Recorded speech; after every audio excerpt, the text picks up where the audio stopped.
Hey guys, welcome back to some more AFK Arena. Today we're back over on the YouTube account. You can see the Mystic Star Zone enrollment is now open. Make sure you sign up for this. You can see matchmaking starts in 10 days.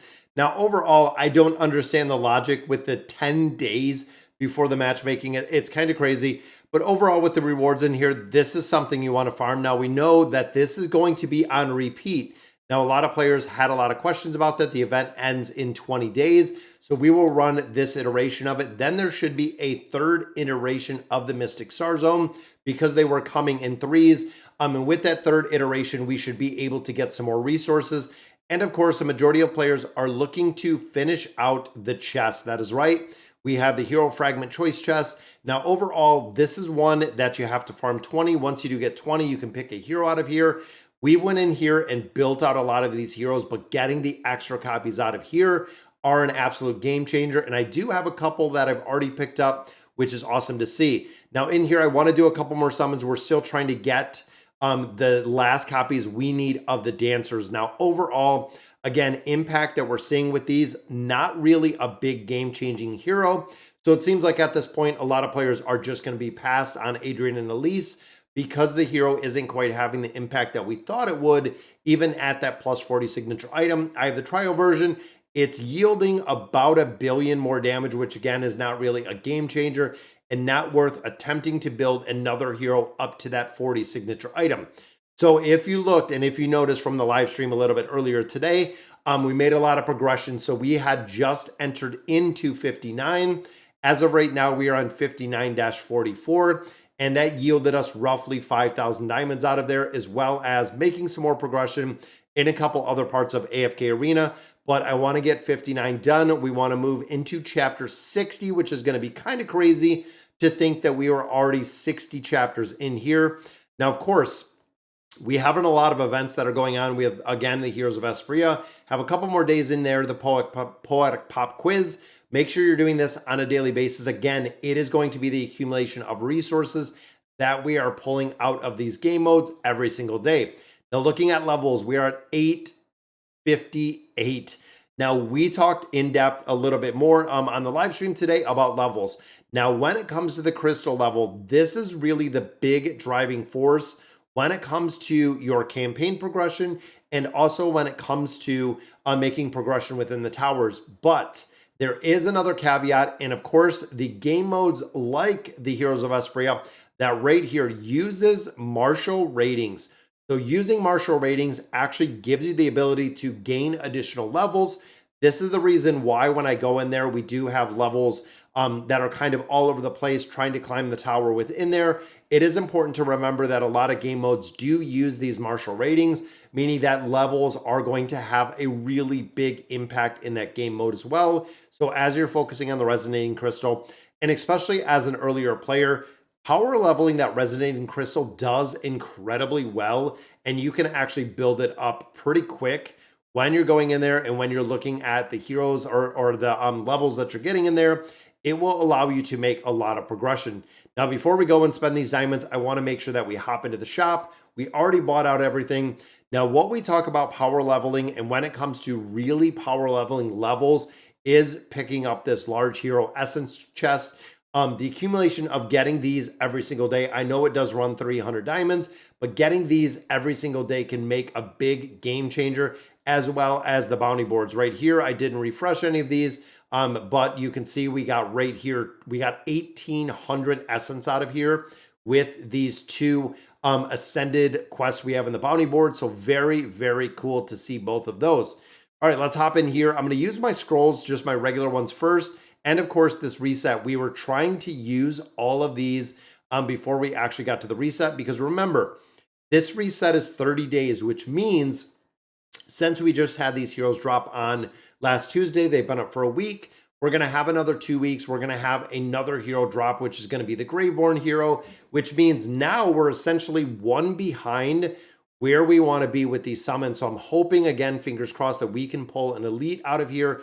And I'm going to use the individual summons like we did a little bit earlier today, just because I want to see if we can pull a Lightbearer elite out of here and save essentially the resources that we want to use or the summons that we're going to use with the desired hero summons, just based on not only the diamonds, but I want to save it just in case the next hero is going to be an absolute requirement. Now there's a copy of Eden. Unfortunately, that is just going to be our recycle loot. And maybe, fingers crossed, I know we got one earlier, we can get one out of this Lightbearer pull, which there is one. Could it be? It is. Oh, Movis.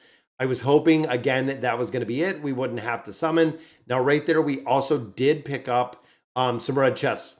So very, very cool to see picking up some more red chests because, of course, the signature items, which we can look at in just a minute. Now, I also did get quite a few Poke coins out of the Twisted Realm that we actually just finished.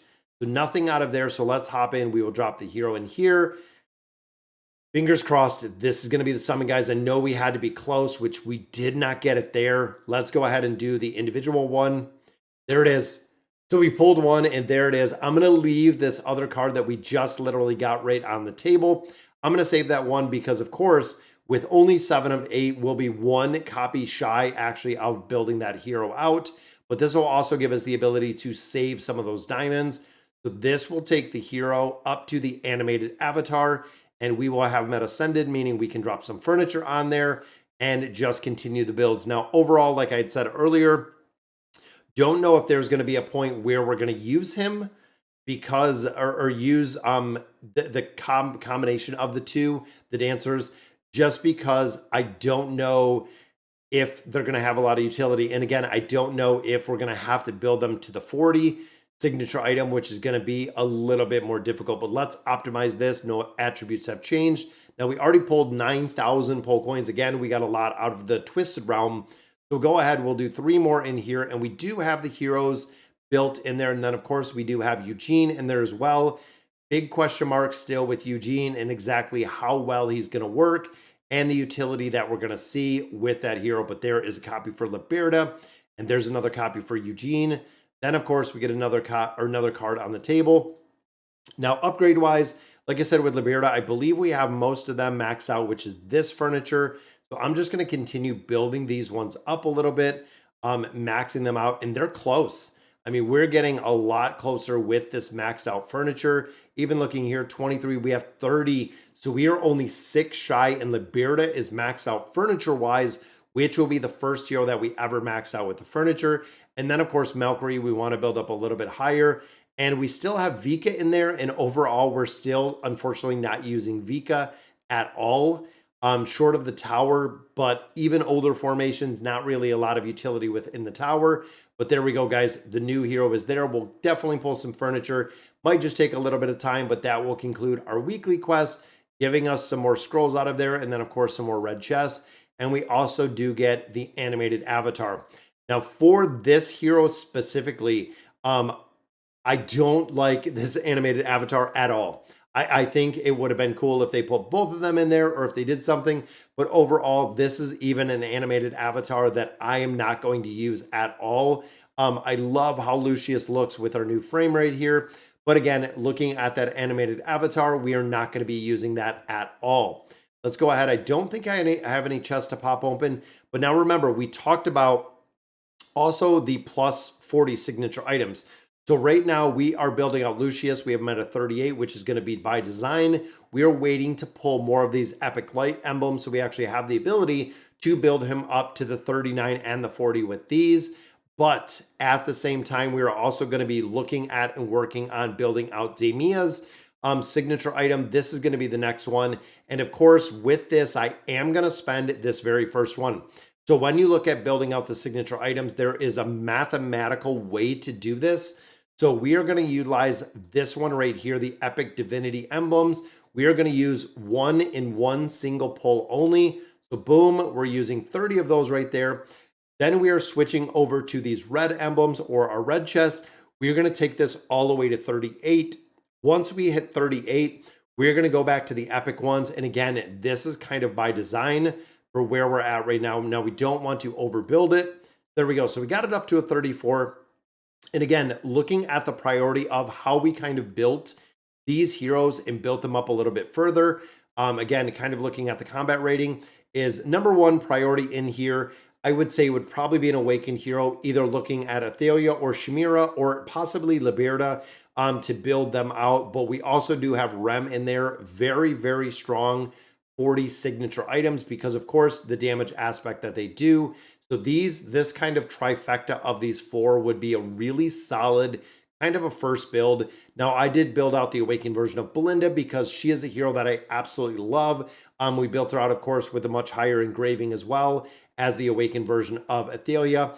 And then we focused on Leica. Now again, when you look at a multitude of game modes, when you're looking at the Temporal Rift, the Nightmare Corridor, the Cursed Realm, even looking at the Treasure Scramble, this makes a big difference on the damage that you're pulling out of formations. And then, of course, we do have some very, very high buffs in here when it comes to some of these collections. As we continue to build them and as we continue to focus on those collections, it does make a lot of sense and it does work incredibly well. Now, of course, with Lucius, we are also looking at building out and continue to build out him with the engraving factor, meaning that right now he is at 69. So we are going to focus on building his attack much higher based on the resources that we're getting on a regular basis. I'm probably going to end up, and I'm thinking probably taking him to at least, because what is that? On here we have another 4. That would take him to 74. So he's even just a little bit shy of PvP, getting that Endeavor ability, which of course is the PvP aspect right here at 80.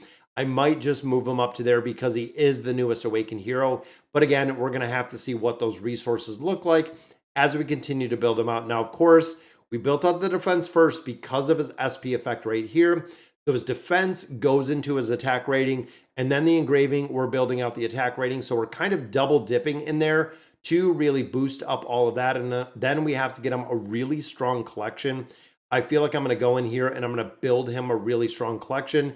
That is going to be focused on a significant amount of defense, which of course is going to be converted into the attack right here. If we do the crit block rating, it is going to go to crit. And then, of course, the crit damage resistance is going to go into the amplification. So if we can get a really strong defensive collection for him, I feel like it would do incredibly well, possibly adding in a little bit of the physical peers from the Ghoulish Gallery as well, making sure that we do have him built. So again, we're in 59-44. We're going to continue making that progression on this account. And honestly, guys, this is probably going to be the focus. We know that AFK Journey is coming up relatively soon. We have less than a month, so we're going to be incorporating a lot of those videos in here. Now, one question that I do have to you, if you guys watched it to the end, really considering staying on the test server for Journeys, AFK Journey versus going and building out on global, starting a brand new account and kind of running both like we do with AFK Arena. Because right now I have the YouTube account, we have the free to play account, we have the test account, which means we're running 3 right now. And I'm also considering not running separate accounts on Journey, just literally running the test server and running that test account that we have been working and building up versus running the test account and running a global account, because I don't think, 2 different games with 5 different accounts, I'm not going to have the time for. So guys, that is going to do it for today's video. Let me know in the comments what you guys think. And as always, thank you guys for watching.